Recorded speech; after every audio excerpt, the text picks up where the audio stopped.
Well, hello, White Sox fans, and welcome to another edition of the FutureSox podcast. My name is Ian Eskridge. Joining me this evening is Mr. James Fox. How are you, James? I'm good, sir. What's going on? Doing all right. How'd you enjoy that Super Bowl last night? Yeah, talk about a butt whooping, right? Like it's every level of that sport. If you get murdered up front, you lose. So that's what happened. Yeah, it was not ever really close, you know? Did you have a favorite commercial? I think there's one clear one that's better than all, but Hmm. I liked a couple of them. I don't have, I don't have one that was particularly my favorite, but I got laughs out of quite a few of them.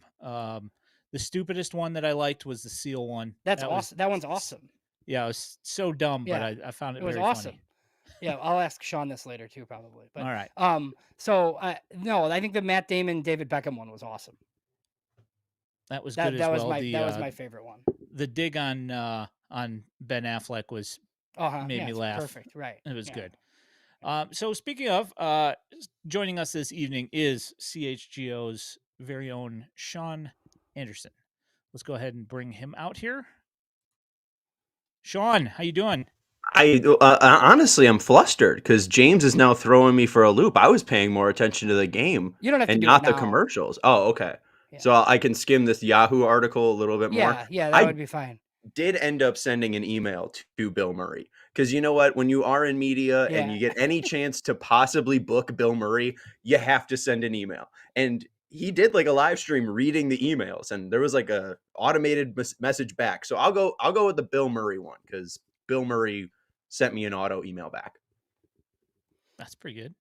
Yeah, that is good. He's not coming on CHGO Bears, but we'll live to fight another day. Yeah, I mean, maybe you could get Matthew McConaughey. You know? Oh, right, because he did the Dick Yeah, why not? William Perry thing.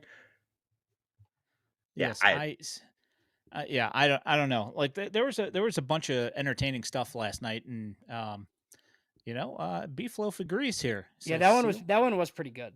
Mountain Yeah, Dew. Yeah. pretty I was ridiculous. I was born before Seal, so like I don't know. Hmm. I I didn't go crazy for the Seal thing. I feel like maybe they just could have made Seal as a talking seal, or maybe just like Seal more human and posing like a seal. I don't know. Yeah, I was not I born. wasn't in the room. I was not born after Seal. And I'm not going to apologize for it. I'm not going to apologize for being old. Um, so 2025 is rapidly approaching the 2025 baseball season here. Pitchers and catchers reports shortly. So I know that we've all been kind of avoiding talking about the White Sox. Well, at least James and I generally avoid talking about the White Sox as a major league team. We generally talk about the org as much as possible. But you're here because we want to talk White Sox with you, Sean. Yeah, I mean, and that's my job. So I'm excited to talk about the White Sox whenever we can. All right. So, do you have any just your overall offseason thoughts about the White Sox as a whole? Luis Robert trade rumors, all that kind of stuff that is kind of going to be dying off here. Well, Luis Robert trade rumors probably not. That'll probably continue for a while. But the offseason stuff, you got any overall thoughts? Yeah, I think being both objective and fair, it was a very boring offseason for the Chicago White Sox. Venable was like a blip of interest, mainly because there was some drama on if they would get him or not. And now that that drama's over, he's kind of just another manager, I guess, until, spring actually starts up.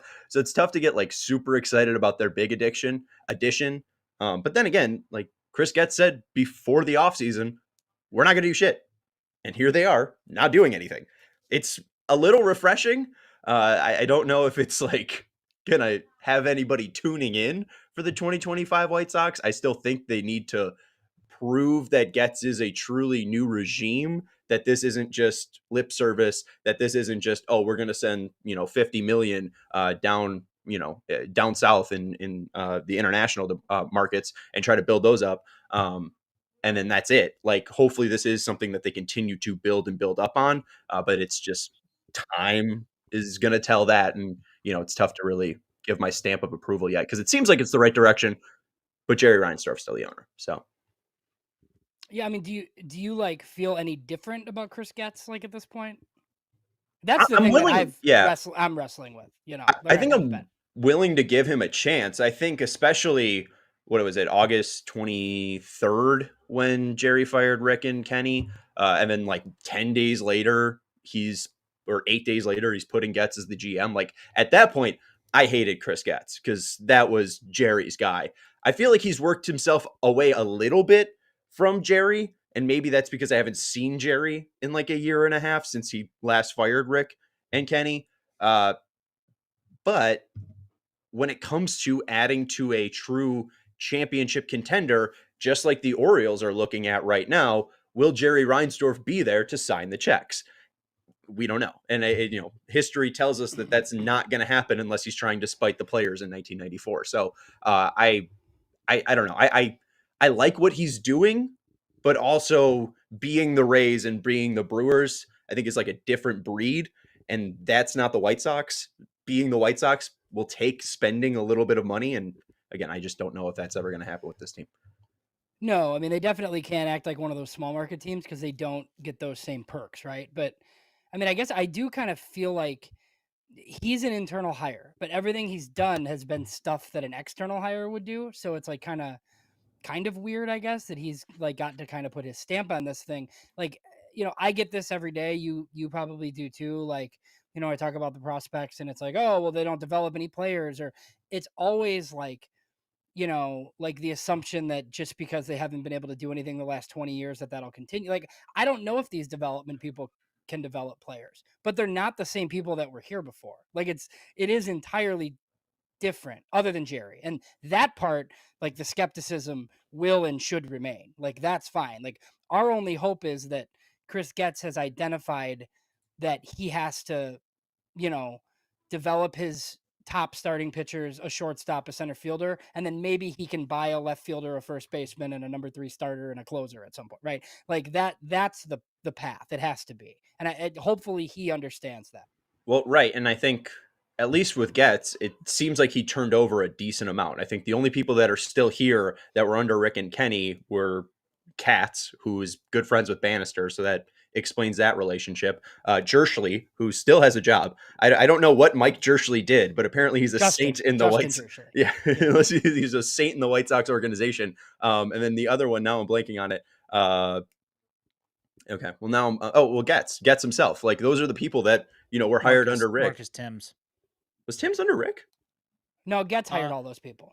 Oh, did Getz? Oh, yeah, that was Getz's first year last year under Pedro. Yeah, there's really not many people left. Like some minor league instructors and stuff that they kept, but other than that, like it's pretty much all different. And I mean, the biggest thing that people brought up when he was hired, Getz, was he was a assistant minor league director. What was his actual title? Getz was the player development like director, but I mean under Rick and Kenny, there's just like all we're hearing about now is how none of these departments were linked together and everybody was like kind of on their own island. So like Getz didn't do a very good job, and that's why none of us wanted him to get to get hired. But it does seem like Paul Janisch, whether he's good or not, is working with all of the other departments to ensure that like they're at least doing, what that like it's perceived they should be doing to like develop players, instead of like, hey, how are you guys doing down there on the amateur side? Oh, okay, how are you guys doing on the internet? Like it's nuts, like even thinking about how they did this before.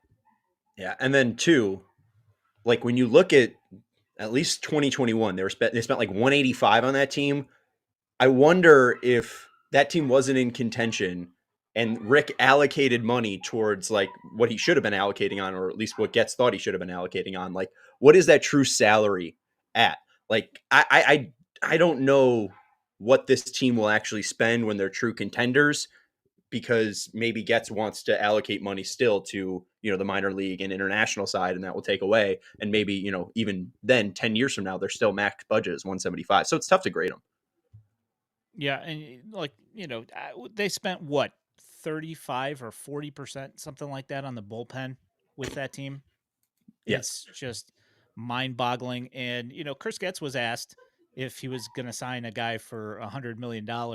And James and I talked about this last week. Is okay, yeah, you can sign a guy for $100 million, but if you sign him for 6 years, is that really signing a guy for? I mean, technically it is, but are we really spending $100 million on a guy if it's spread out over so long? We'll see what they end up doing here. Speaking of the Will Venable hire, uh, so what do you think about the staff that Venable and Getz have assembled? Not to mention the other front office hires and the Walker McKinven thing. What are your thoughts on what's going on over there as far as the staff? Again, it's as excited as you can be about a baseball staff. Like when you look at the Bears and you can go watch Lions tape and be like, oh, look at the great mind of Ben Johnson. You could see the way that he's putting, Jameson Williams in spots to be fast, or Jahmyr Gibbs to get out in the flats or whatever, and then be able to use his quickness and speed to get around people. Or use Montgomery with his power when he needed to. It's really just Ryan Fuller is going to have to tell, Colson Montgomery, we're going to have to shorten up your swing and maybe slow it down a little bit to gain more contact so you can be a guy that hits like 270. Maybe your homer power outage goes to like 15 or 20 instead of being at 30, but you're going to be a Major League Baseball player. Like that also might take like 2 months for it to click in with Colson. So like I'm excited about the fact that they went outside and they've brought people from many different organizations. McKinven from the Brewers, Fuller from the Orioles, obviously Barfield and Bannister Pryor from the NL West teams. Like it's intriguing. There was obviously the influx of Royals people, but now that we've gone away from that, I think I'm fine with Gene Watson and who's the other guy? I think he's more just behind the scenes. Yeah, Jin Wong is he's the contract guy. Right. So that's fine. And what contracts are they signing right now? So we really don't know anything that Jin Wong has done so far. He negotiated the Martin Perez deal, I think. Okay, perfect. moving that player option. But yeah, I think that. I lost my train of thought, Ian. Just on the hires we're talking about. I mean, oh, right. Like I'm glad they went outside of the organization so they can get true feedback on this is what's going wrong. I think the one hire that like I'm still kind of iffy though on is Keller, and maybe you could talk a little bit more about that, James, because you brought up like going to December 15th, they're going to have like I think it was what $750,000 still left. Yeah, they had 700,000+, yeah, and they didn't do anything with it. Right. And it's like and it vanishes. Like it's this better be a great Dominican academy they're building. Like the best Dominican academy out there. Like I don't know. It feels like it's a changing of the guard, but is the guard better? It feels like they're at least expanding a little bit from where our guy I'm blanking Marco on his Patti, name now. yeah. Marco Patti was at, where he was just hammering Cuba over and over again. But still, like, they're not that present on the Asian markets, and that might take 2 to 3 years to even get expanded over there. So it's just sucks that we're in this deep of a rebuild. But again, speaking to what you said, it does feel like an outside hire at this point with Getz, because there's so many outside people collaborating on this one team. Yeah, I think that also there's there's going to be that gap of a year until that Dominican, academy is done. So that $750,000, I bet you that, had they already had it built, they probably would have just gone out and got some arms to kind of fill out the rotation and try and get some innings there for a second team, because, we've theorized that we can see a second Dominican team coming with a new academy without having that extra space. They can't sign these extra guys. So that probably also doesn't help. But then you hear about them having a plan of what they're going to do with this money, and then it just up and disappears because apparently nobody actually wanted that money or wanted to or had somebody that was worth signing to deal that money to them. So yeah, they probably thought that like there was a chance that Sasaki was going to sign like in the last period, and then they could easily trade it. And then once that didn't happen, like they weren't really able to do anything. I mean, it's still kind of ridiculous though, but even like in this class, like this is a class full of Marco Patti's players. We're going to talk to Ben Badler about this actually later this week for a like a separate episode that we're doing. So that's good. But Sean, I know I remember like listening to you guys like after the Venable hire, because I listened to everybody because I wanted to find out if everybody was like as shocked as I was that they were able to like pull it off, right? And we've kind of talked about like we talked about Ben Johnson, but we talked about like Will Venable too. Cause I guess I just kind of like Will Venable was always talked about as like the next guy that's like a candidate everywhere, right? For every opening.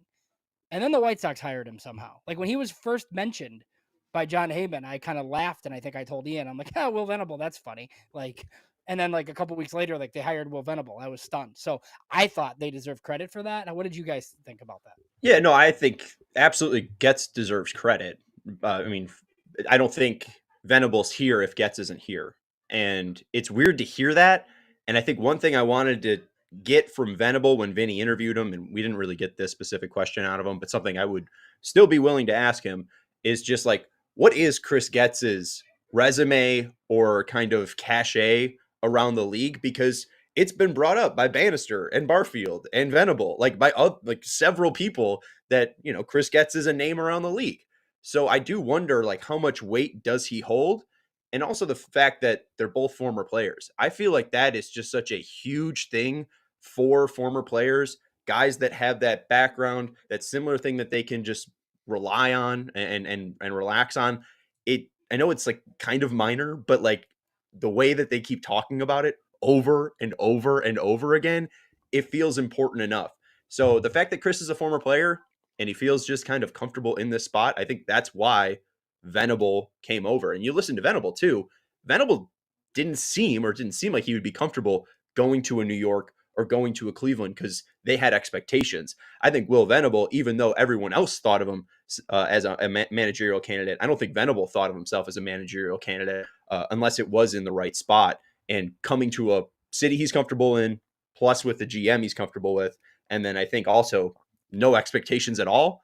I think it ended up being like a perfect marriage, when you actually break it down. Because from the outside, they shouldn't have hired him because this isn't like the Bears with Caleb Williams. This is a stinking pile of garbage. And Will Venable somehow chose the stinking pile of garbage, but also the only other job was a stinking pile of garbage just in Miami. So one's going to sink into the sea and one has fresh water for like 100 years. It's pretty easy to pick Chicago. Well, I think they got lucky. I think Bruce Bochy like made it clear that he wasn't going to leave anytime soon. It's funny. Beef like put a comment in that said Chris Getz is a master of seduction, and I kind of talked about this with him too recently. It's just like for all the people, and look, like I get it. Like we came on this show, we were very like skeptical of the Chris Getz hire, right? And for everybody that thinks Chris Getz sucks, like it might be true. Like they may not develop players, like all these guys might suck, but like there sure are a lot of very qualified, talented people that for some reason feel like working with Chris Getz. And I don't know. I don't know what it is because it's like, oh, that seems like a good hire. Oh, that seems like a good hire. Like this magical plan that he has been sold to all these people and they've all like bought it at a minimum. Well, and it's not all his doing, but still he's sitting in his second year as GM with the second best prospect system according to ESPN. I think Kylie's full of it on that. But still, like, I mean, he's in a pretty good spot, and I didn't think he would be at this point, when he was hired in 23.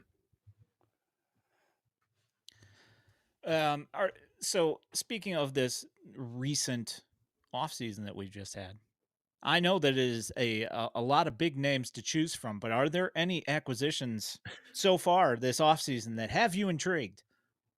I think it's the old as seen on TV, but wait, there's more. I've been comparing the White Sox to a bottom feeder at the Mariana Trench, and there's just going to be some veteran that just wants to start so badly and will, I think, land on the White Sox for under that Martin Perez or at that Martin Perez level. I think JD Martinez would make sense. If you don't have to play Ramos and Ramos can move to AAA and just have him, gain confidence in the first 2 months.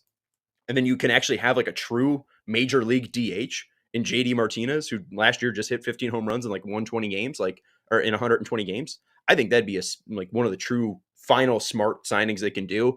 Outside of that though, like I think Brandon Jury's kind of interesting. I know he was terrible last year in like 90 something games. And the fact that what really held him back was just a sprained hamstring makes me concerned. But the previous 2 years, he put up like 4 WAR. I It know was he was around good. He was good the 2 110, years before. Yeah. like 28 homers and 30 doubles, and then 26 homers and 30 doubles. And then that last year, too, he had like 5 outs above average at second base. So I don't think they might necessarily look for him to play defense, but if he's healthy, he might be able to play an all right second base. But if not, he could be that DH level, like a JD Martinez, but much, much, much, much, much, much, much, much cheaper. I mean, it's definitely like bargain bin hunting, but like I do think like it's going to be interesting to see if Ryan Fuller truly does get more out of someone, right? He said that they want to be like this place where like, oh, you were good for 5 years and then you sucked for a year and a half. Like, come to the White Sox and like we'll fix you, or like Ryan Fuller will fix you. And he's talked about that, like how the Orioles were that. Like,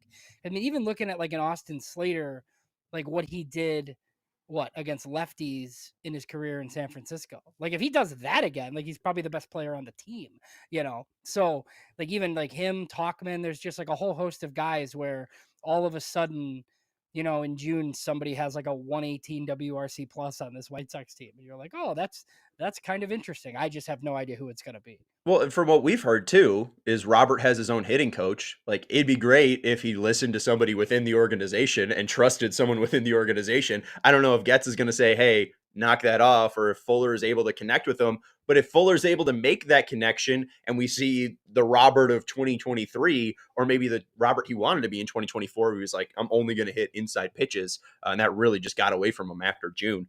Like, if he snaps back to that, and that's due to the help of Fuller, like, I mean, he's going to make believers out of everyone in Chicago, but also too, like, not even with the like fringe signings, like Colson Montgomery just had a terrible year.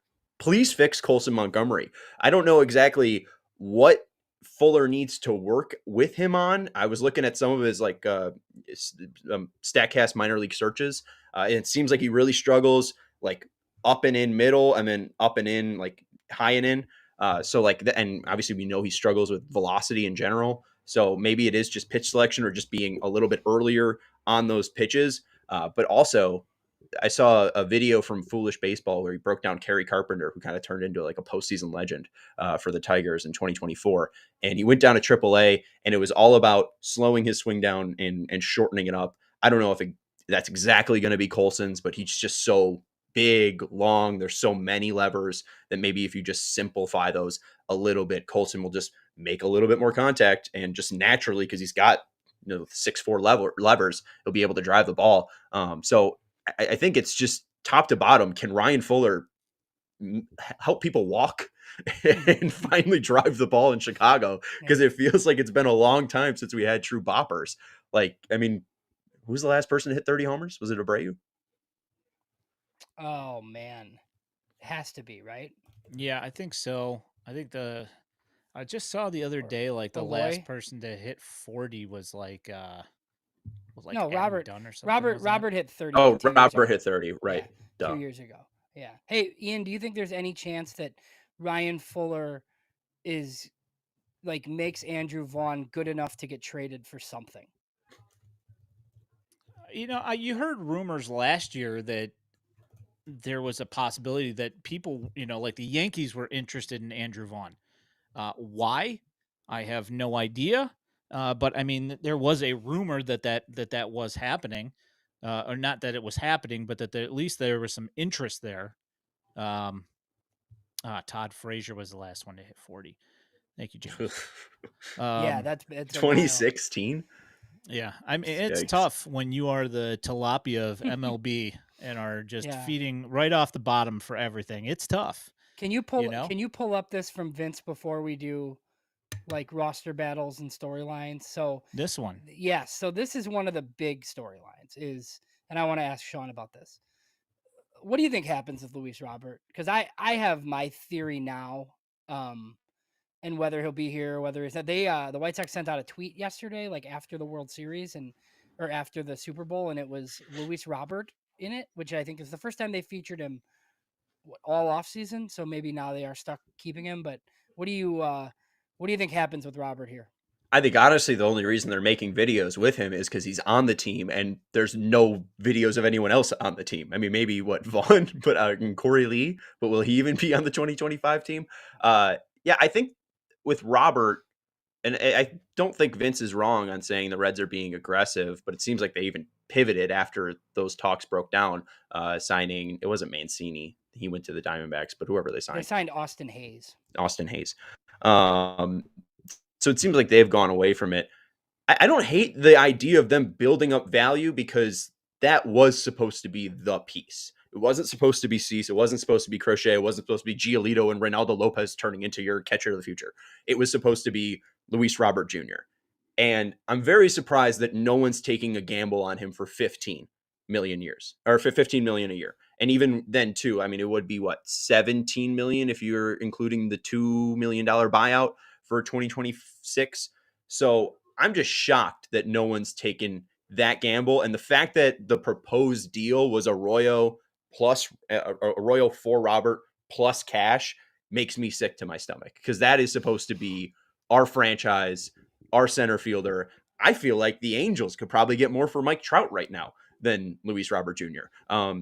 So I am kind of grossed out at where Robert's market is because I was talking, I think even June of just the last year being like, oh, we could get, and this is, shows my prospect knowledge.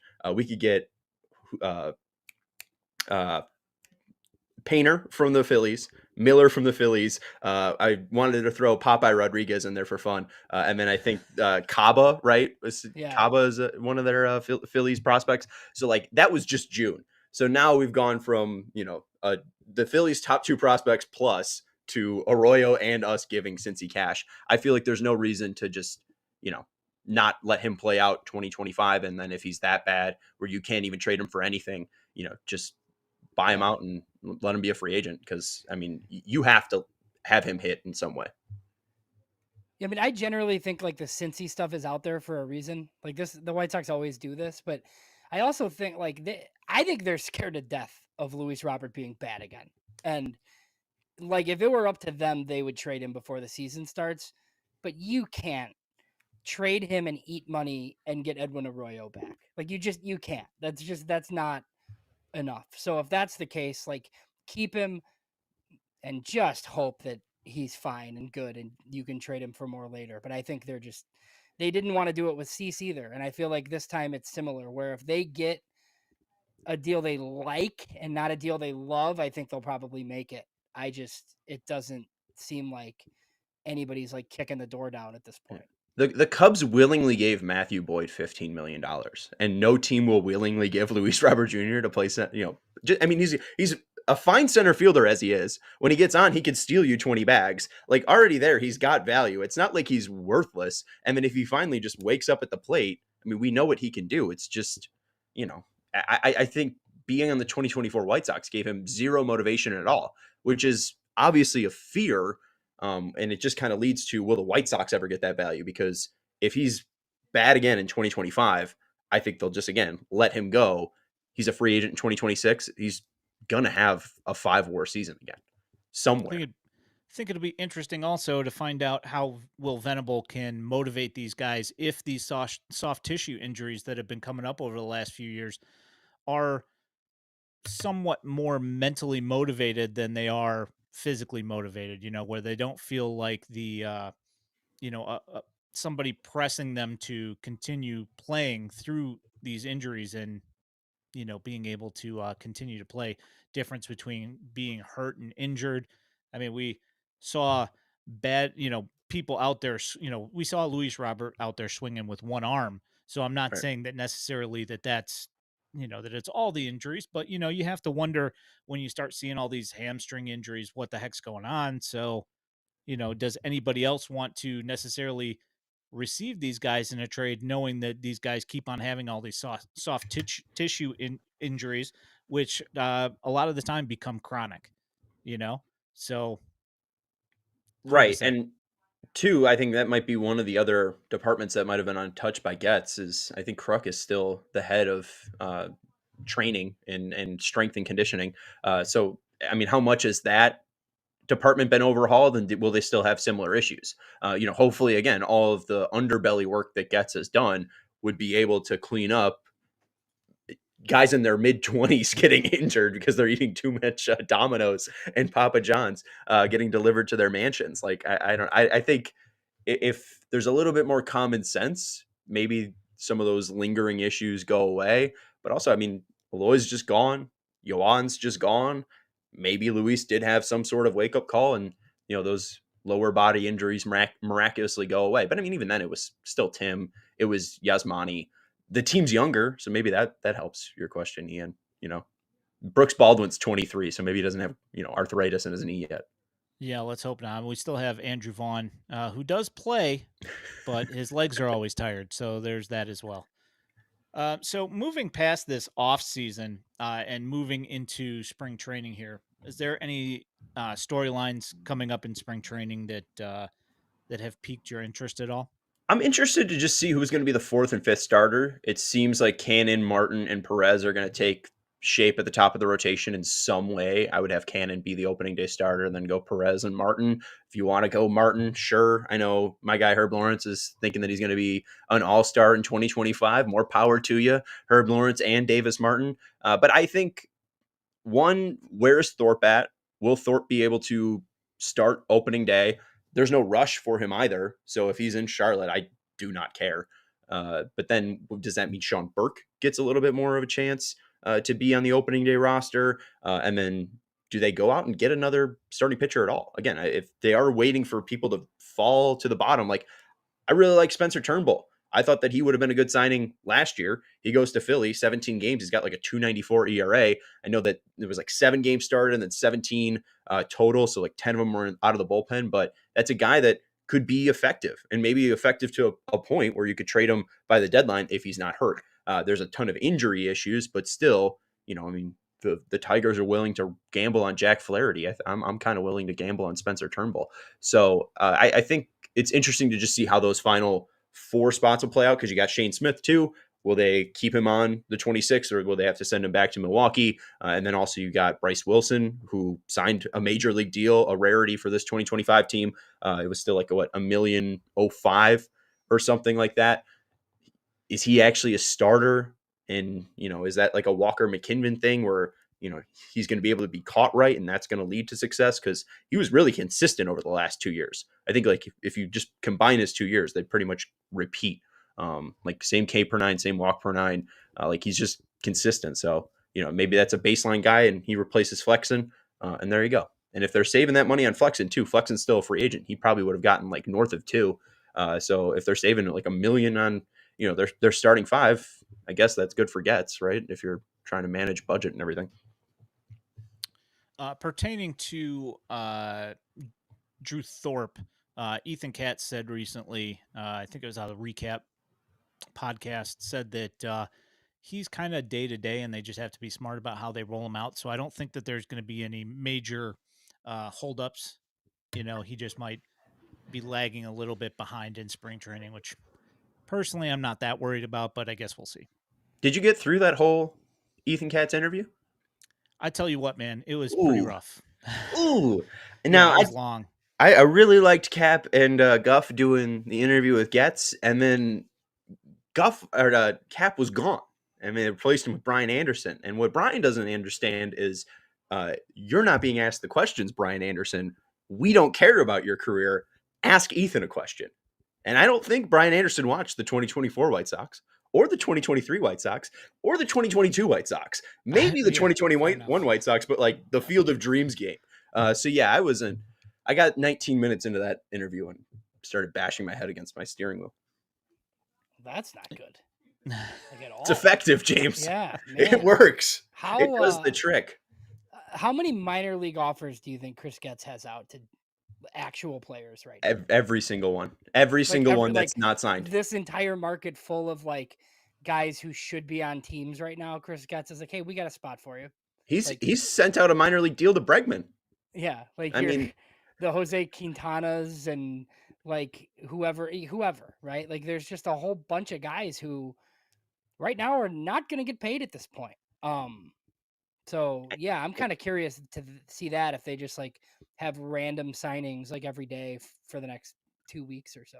Yeah, Quintana's weird. I'm surprised that he didn't get a real chance. Heaney makes sense because he's had so many like injury issues, but like when you're looking at true innings eaters, like I mean Lance Lynn, there's talk of him becoming a closer. Closer, yeah. Flexen, I think, just hit his innings or his career high with 160, and that was pretty much just because he was on a 41 and 121 team. And then above him is Gibson, who's been doing this for 15 years, and Corbin, whose arm fell off last year. Like Quintana seems like the best true like inning eater left, and with all the weird pitching contracts given out, I'm surprised he hasn't found a single home because he seemed like he sort of found it. And in like a Martin Perez Texas All-Star 2022 way. Like I'm surprised he hasn't gotten another. Well, I guess so. I assumed from the beginning that Jose Quintana would be like way out of the White Sox price range. But it's what, February 10th, and he's not signed. So I mean, I guess if all of a sudden he signed like a 1 year, $11 million deal with somebody, I'd be like, okay, I guess it's like not that surprising. But at this point, man, I don't know. Like, I don't know what the deal is. My guess is he probably re-signs with the Mets. Is my guess. Yeah, and they've kind of done a lot of this like patching, like the Mets have. Yeah, the pitching is not as is probably not where it needs to be for them to have aspirations of a world title. So that's my guess. Yeah, but whoever's available at the deadline, they'll just go trade for that guy. Fair enough, but they still need somebody to get them to that point, right? Yeah. Do you guys think Clevenger is going to be back on an NRI? Do I have to? God. No, I think he's still in the top 50. I think he's done finally. Yeah, you'd hope. I mean, he just doesn't make any sense. But he's it never didn't healthy last year either. So yeah, I think the other name too that's interesting is Junis. I mean, there were so many offseason project plans that included Jacob Junis. I think even my Sox Summer, shout out to B-Flow from the chat, had Jacob Junis coming back. I'm surprised that he's still out there and hasn't been signed. And I don't think he's going to be an NRI or a minor league deal. Like that's some of these guys just like that's the problem of baseball, and that's the problem with the CBA is that you have Jacob Junis and Jose Quintana, like true veterans that should be on any staff that are just finding trouble to find a 1-year deal, let alone Bregman, who's struggling to find like a 4-year deal. Well, so I know the White Sox were in on Jacob Junis, and I don't know what so I know that he is kind of reluctant to pitch out of the bullpen, even though he was really good in that role. So I don't know if he was like waiting to see if he could start somewhere. I think he like actually turned down money. Like he declined his side of an option for like $6 million or something, which looks like a mistake right now. But we'll have, I would imagine that there will be more signings here as camps open because there are still a ton of recognizable names that are out there and available. I think the Junis thing was similar to the Perez thing. It was guaranteed $7 million in the form of $4 million salary in 2024 and a $3 million buyout. Okay. On a mutual option for 25. Okay. So we've talked about the starting five, or the pitching depth that the White Sox have in the rotation. Are there some roster battles that you're really looking forward to seeing who comes out on top and all that? The most important position is shortstop. Who the hell is the White Sox shortstop on 2025 or on opening day in 2025? I think it could be Mydroff, but he's not on the 40 man. I think it could be Amaya, who they just picked back up, but also they DFA'd him earlier this offseason. And then Getz has been talking about Colson. I think that's suicide. Either they think that he is kind of done and they just want to see what they have in Colson Montgomery and they bring him up as the opening day starting shortstop, or they truly think he's still a project and can grow and they put him in Charlotte. I think it's stupid and idiotic to even entertain a guy that hit 214 in the effing international league. It's not even like the PCL. I don't know. It's such a disgusting disgusting battle that even Baldwin's going to compete for that too, that I think that has to be the headliner. Because like the catchers, it's like, well, will Narvaez have enough juice in the tank to kind of respark what he found with McKinven in Milwaukee? Like that's interesting, but at the end of the day, it's just Corey Lee stepping in. Like I have no idea February 10th who is going to be the starting shortstop for the White Sox in just 37 days. I tried to put together 13 position players And I just I like did I that have today. no idea. Yeah, like even if you were like going through like the locks, like it's like 6 guys. Like I don't, you know what I mean? Like cuz like you have like Lenine Sosa who look like I think deserves to be on the team, but like I don't know what they think about him, right? So it's like the 2 veteran outfielders you signed plus Benintendi and Robert for sure, both catchers, Rojas and Vaughn. And after that, I don't know. I mean, there's just a whole host of guys like competing. That's where like when you sign a Brandon Drury and you're like, well, he's on the team because like he's one of the 13 for sure, you would think. He was one of my names that I put on there Right. just because I think Ramos could just start in Charlotte, Yeah. and then that way you could have Drury be your DH. But yeah, I have Tice, Vargas, Robert, Benny, Slater, Talkman, Rojas, and Vaughn. That's the 8. And other than You need 5 more. right, and I and I don't know who that ends up being. Like I think Baldwin probably has a pretty decent shot of making it just because of the versatility. He can play second, short, third, corners if you need him to. I think that makes sense. And then Sosa too. Like, are you just really gonna let it? Like, he has that good of a September. You're just gonna kill it. Like, I feel like you got to give him that opportunity because you're the White Sox. It's not. Yeah. You saw It's the not the Venezuelan league. You I saw did it. see the Venezuelan league. Like he's been great. Like I think just why not? I mean, you saw Romy get cut, and Romy was picked up by the Red Sox, and they turned him into an actual ball player. Like I don't know if that's exactly going to happen with Lenine, but could he go out and just hit the hell out of the ball for a couple teams? Maybe. I think Sosa's worth keeping. Sosa's also out of options. So Right. he'll either be on the team or elsewhere. I mean, would you rather have Sosa like play every day against lefties or Andrew Vaughn? Like I mean, I kind of know my answer. I mean, like I don't need Sosa to play defense, but he seems like, one more shot to see if he can do what he did because this team's bad, obviously. I So was talking about that today though with the infield position battles, and someone asked about with Gavin going to San Diego, like who's going to be the backup at first baseman, and I think you're right that it's likely Sosa unless they want to throw out Narvaez or Tice there, or maybe they throw Sosa there, but yeah. I think they're going to let Vaughn just hit versus lefties and righties. If he's your first pick, you're paying him $5 million, the 4th highest salary on this team. Like he's got to hit from both sides of the plate, I think, or at least that's going to be part of the work with Ryan Fuller. Is hey, you're going to have to hit righties, you're going to have to hit lefties, and prove that you can actually be a first baseman in this league.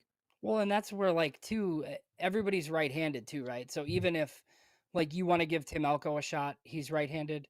Bobby Dahlbeck is right-handed. Right. Like there's not a left-handed hitting first baseman, which I kind of thought they would have, unless tomorrow they sign Anthony Rizzo or something. I don't know. That's what I want to I'm see, good on Sean. Rizzo. That's what I want to see. Is what Rizzo? I'm good on Rizzo. You I'd want rather Anthony see Rizzo? Dahlbeck. Oh. No, yeah. I mean, no. I mean, I guess because he's really only lefty You left. don't want to see Bobby Dahlbeck. I not only do I want to see, I would rather see Bobby Dahlbeck play shortstop for the White Sox than Rizzo play first for the White Sox. Yeah. He played a little bit in Worcester. What do you think? What are the chances that they just play Josh Rojas at short? And they're just like, yeah, this is what we're doing. He hasn't played there in 2 years. I though. know. Oh, Like I know. that's the thing is I mean I guess hey they didn't play he hasn't played there for 2 years, but also I don't think Linky Lopez had for the past 2 years. I mean he comes over and they're starting him at short. So I guess it's not out of the possibility, but I don't understand if at that important of a position, if Brooks is there, play Brooks. Give him those reps and that opportunity. You're going to be losing games. Guys know that you're going to be kicking balls, even if it's Rojas there behind them. So I'm fine with it. I'd kind of be bugged if they gave Rojas any time at shortstop because again, that should be a young guy's position. Even if it's Colson, let it be Colson. If it's going to be Mydroth, let it be Mydroth too. Because if Colson's going to be the future of the shortstop, when is Mydroth ever going to play shortstop? You kind of just don't know if he's ever going to be a shortstop or not because he played enough, I think, in Worcester to get at least an opportunity to play shortstop at the majors. I think he's great behind the pitchers. They loved having him play defense, but if you look at all the metrics for Mydroth, the range isn't spectacular by any means, and the arm's not either. And that's why they generally everywhere has him slotted for second base because of those two reasons. I feel like it's gonna be Montgomery for like 130 plus games, but I'd still be surprised if it's opening day. Like I hope they don't do that. Yeah, I've said, I mean, I think he's got a similar timeline to Tim. Tim debuted, I think, June 10th, and that was 2 years and some change after he was drafted. I don't think that's crazy to say Colson is up by June, middle of June. I think it's like as soon as, like, if he's down for 2 weeks and he plays like he played in September or in the AFL, he'll just be up like immediately. Yeah. Well, and I don't know, like I'm not super sold on the September thing because like the Arizona Fall League thing, I could kind of make sense of. Like he was there already. He's a year younger. Everyone else is a year, or he's a year older. Everyone else is a year younger. The August and September stuff that gets us hyped up about Colson though, like I don't really see it. Like what is exactly do you guys think he fixed or improved from August and September? Because there wasn't. I know Ian, you brought up like hitting the ball to all fields was something that improved. But like, what specifically do you think he changed, or like, was he better at attacking fastballs, and that's what helped him go to all fields?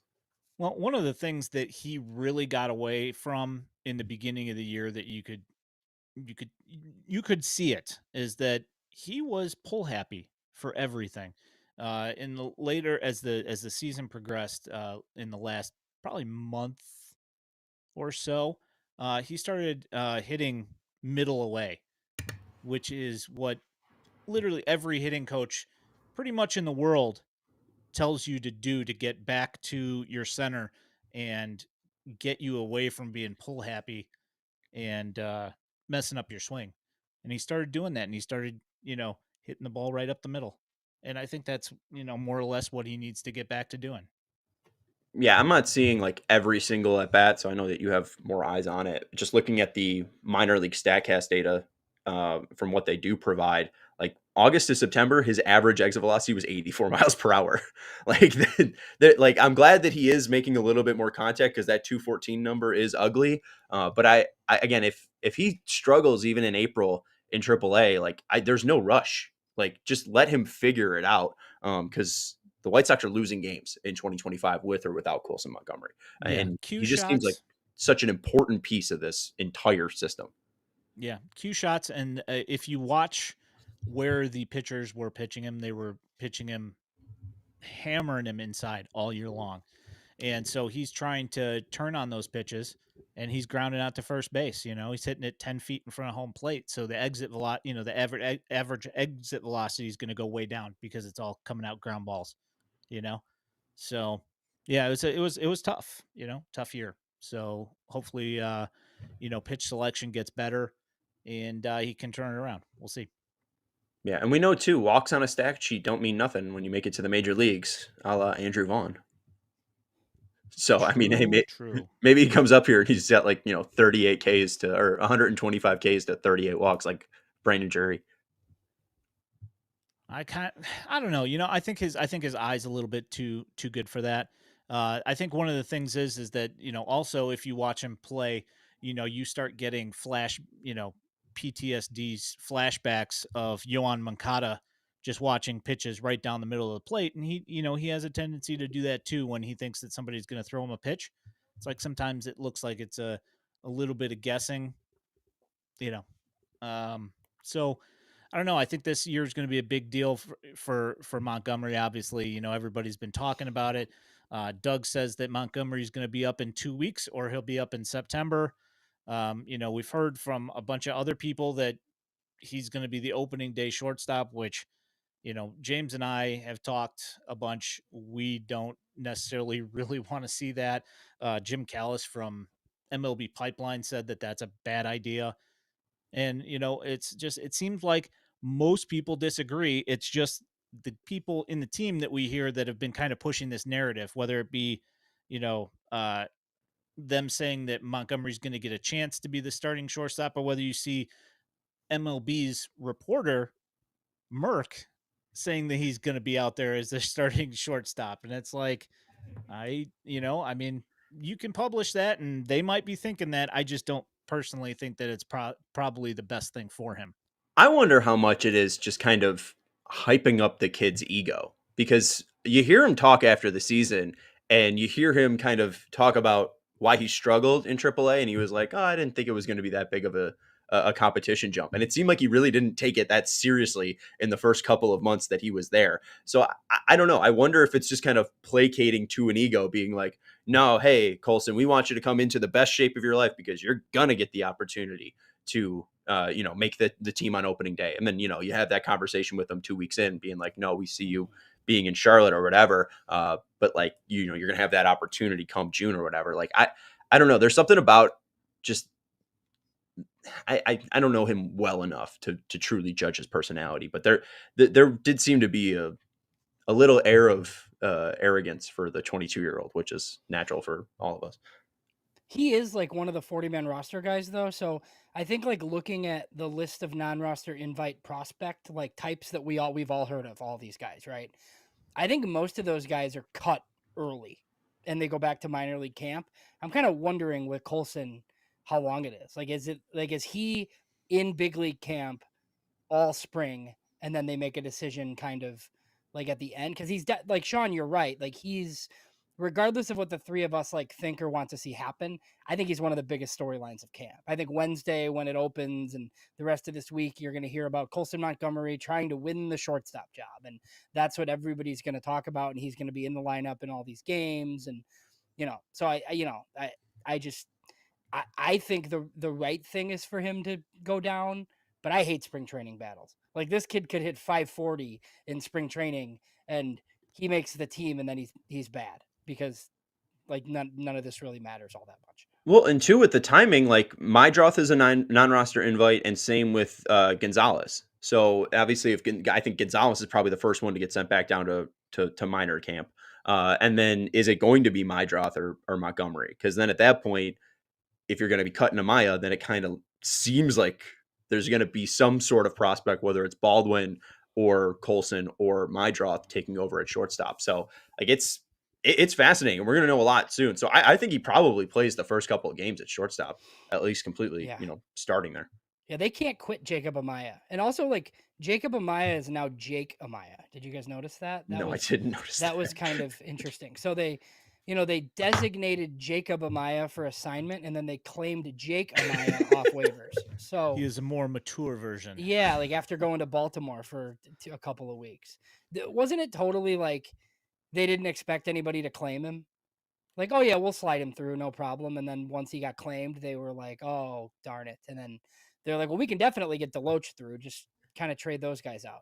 I would assume so, but also I think they probably were thinking that they were going to get some sort of non-roster invite. That's why they dropped Amaya, and then what Tim signed. That like makes just sense. a couple. Like Yeah. I think they had floaters or feelers out there to certain veterans on our eyes, and they just didn't land any of them, and then it kind of just fell into their lap that Amaya came back to them.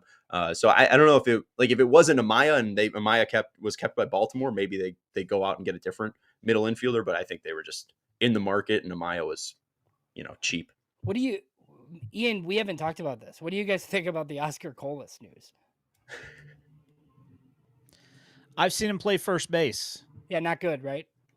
I don't think it's a great idea, especially in a major league role. I think it's a fairly terrible idea. Me and you had this conversation. You said, well, he's left-handed. And I said, I don't care. Give me somebody that can play baseball. You have a right-handed first baseman that we know has absolutely no character concerns, who is a power-hitting right-handed first baseman sitting in the minor leagues that can do what Oscar Colas can do at minimum, because as you've seen from Oscar Colas, every time since his advanced A, ever since then, we've been waiting for him to take off, and it just hasn't happened. Tim Elko is at least, putting up a 340 OBP. He's put up better numbers than Oscar Colas every time. And I don't care that he hits left-handed. Doesn't make any difference to me. Give me somebody that can play baseball. That's just my opinion. I think it's worth kicking the tires on, but I I don't know how much faith there is. When you look at what he did against fastballs in the minor league, like 259 average, 389 on base percentage, and then a 420 slugging, only 6 barrels on 900 pitches, which is brutal. And the whiff rate isn't terrible, 22%. But I mean, it's nothing spectacular. It doesn't seem like the guy that was promised that, Rick was nervously holding his coffee at for the winter GM meetings, being like, yeah, it's going to be our starting right fielder. I don't see it with Colas. And then also, too, I mean, there was such a gap between him playing first base. It was him playing it in Cuba, him playing it in Japan, pandemic, no first base until last year, and it was only 2 games. So, I mean, maybe he needs seasoning, but I mean, that's what spring training's for, and hopefully not too many games are broadcasted, because I don't need to see Colas try to fumble it first. I think it's kind of what you said earlier. Like, they don't have a backup first baseman. He's on the 40 man, so they're going to see if he can do it, because like they need to find 13 players. And like 2 weeks ago, I would have said this guy got DFA'd, because all I've heard about is how Getz doesn't really like him. But then I heard from someone that like he was part of Venable's like player tour, and Venable kind of likes him. So Mm. whatever that means, like he'll be in spring training because he's on the 40 man and whatever. Well, Like, and most of the we'll see. talk's probably just because they cut Deloach, and they were probably just weighing between the 2 lefties that are minor league outfielders. Hey, what could you give us? They probably think Oscar could give him first base, and Deloach couldn't. Deloach also sucked. Deloach had like a 32% whiff rate in the International League. Well, he's also back, by the way, because he cleared waivers. Right. So, But yeah, I mean, maybe Colas would have gotten some interest from like the Pirates or Colorado. yeah. So we can like alternate this. I know we don't have much more time, but we can. So what do you think? Like, what's a successful 2025 look like for this team? I don't even think you can go by wins, because if this team goes 62 and 100, I'll be shocked. There's no way they're improving by 21 games. If they're around 110, walking more, committing less errors, I'll be happy. I think that's the biggest thing about Fuller's introduction is let's actually look like hitters up there. Let's not go consistently, out of innings in 12 innings or less, or 12 pitches or less. Especially on the defensive side, let's be able to talk to one another and call one another off. Like, that'd be beautiful. As long as it's like a cleaner 110 loss season, I'll be happy. Let's see some improvement, and let's see guys actually buy into Will Venable. The record doesn't matter too much, because also we want the number 1 pick. So we definitely do. But like, how many guys do you need to have that are like not necessarily on your next good team, but you're at least factoring into like, okay, 20? Because I think like, look, I think it's easy to look ahead to 26 and think like Noah Schultz and Hagen Smith are going to be in the rotation. How many of these young hitters like look like guys that could be on your next good team? I think that's the most important thing. Like, if there's like 3 guys right on this team that you're like, man, these 3 guys might be on our next good team, I think that's a win personally. And I don't think any of those guys will be on the opening day roster, because I think that's Colson, Caro, Teal. I think those guys end up being in the minors. I don't know how you guys feel specifically about Caro and Teal, but especially with Teal not really lighting up AAA in Boston, give him all the time in Birmingham, give Caro all the time in Charlotte, then move Caro up, because it seems like he'll be ready-ish by like June, and then you can give Teal all the time in Charlotte and AAA to build up. But I mean, the names that we wrote down: Tice, Vargas, Robert, Benny, Slater, Talkman, Amaya, Sosa, Vaughn, Rojas. None of those guys are going to be on the next like championship White Sox team. And it's really just dependent on them getting something from Robert. It's dependent on them not paying any of that salary and them getting 2 prospects for Robert. Doesn't have to be 2 top 10 prospects. If it's 1 top 10 prospect and then a flyer that you like a Wikelman Gonzalez that maybe fell off after a bad year, like, I'm cool with it. But taking on no money and having people take on Luis Robert fully, I think is the biggest thing, at least for 2025, because again, I don't know when these guys are going to be up, the guys that are actually going to be a part of that next championship window, if there is one ever. Who are you excited to see? Just I guess I don't know how long these guys are going to be around in spring, right? But there's any like out of the prospect type guys. Well, yeah, I like the ones that are actually going to be in camp. I'm excited to see what Braden will do. Again, we haven't seen him play baseball since the fractured ankle at Texas A&M. So anything that he'll show will be interesting. I think Lepicius could be interesting. I don't know how interesting he could be coming over from the Dodgers and the Tigers, but maybe he gets a shot. I don't even think he's a prospect or what you were asking for. But I think for guys outside of the non-roster invite camp, I think I'm interested obviously in Wilco because how could you not be everyone's favorite Riku? Because it seems like he's going to be a major league player. I think that he's probably our next left fielder once Benny's gone. And whenever that is, this year, this offseason, next offseason, I think Nishida's going to have a shot to at least be our next left fielder. And then the other two, Bonnemer and Larson, just because those seem like they can define how good this last draft was, and we really know nothing about them. How good is Shirley at getting prep players? Because, hey, if I saw somebody that was 6'9 throwing 97, I'd want to draft them too. So I don't know how special that Schultz pick was. The Colson one's kind of fading out a bit. Like, what can he find at that prep level? And can they find, especially a shortstop, like a true guy that can stick at shortstop finally in the draft? Like, that'd be huge for the team. So those are the guys like I'm interested in. Gonzalez is interesting too, just because he's a former first rounder, but it seems like, he's kind of in the Amaya build that if he's able to hit well enough, his glove will kind of carry him at a major league level. All right, then. You good, James? All right. Well, thanks for hopping on with us tonight, Sean. We appreciate it. Thanks for having me on. Yeah, absolutely.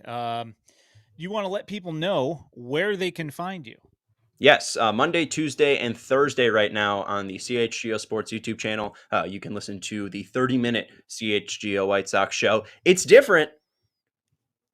That's it. I'm working on slogans.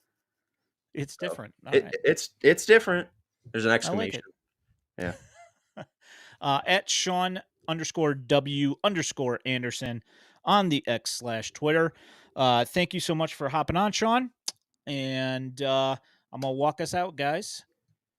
You have been watching/listening to the Future Sox podcast. If you are listening to this in podcast form, know that you can find us every Sunday night, except for tonight, of course, at 8 p.m. on YouTube and the Purple app. You can also find this podcast along with all our written content at FutureSox.net. If you are looking for White Sox prospect highlights, you can find them on X at FutureSox and now also here on our YouTube channel. If you love the content and want to support us here at Future Sox, there is a link to our Patreon in our channel description and at FutureSox.net. You can also toss up a super chat on our YouTube stream.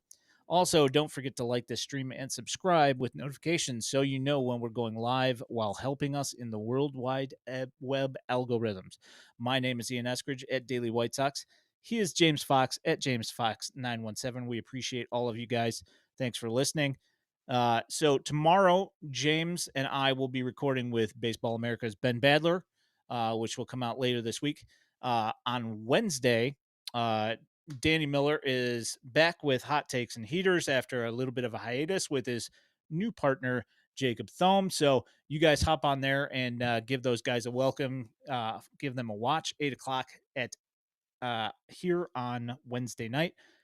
Thanks for coming and hanging out, guys. We appreciate you. Thanks for hanging out. Thanks for all the chat questions and all that good stuff. We will catch you guys next week. Thank you very much. Have a great night.